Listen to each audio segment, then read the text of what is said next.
Hi అండి అందరికీ. ఈరోజైతే మా ఊళ్ళో సేవాలాల్ విగ్రహ ప్రతిష్ట జరిగింది.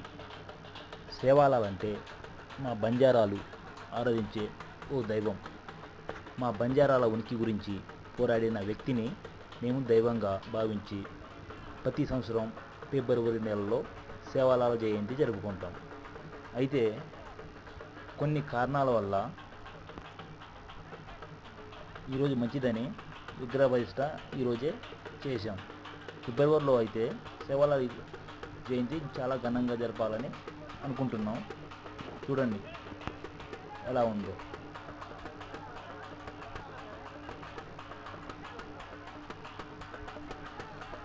మా సర్పంచ్ గారు సేవాలాల్ మహారాజుకి నైవేద్యం పెట్టారు. చూడండి, మా బంజారాలకి ఇది ఒక ఆనవాయితీ అండి. ఓకే.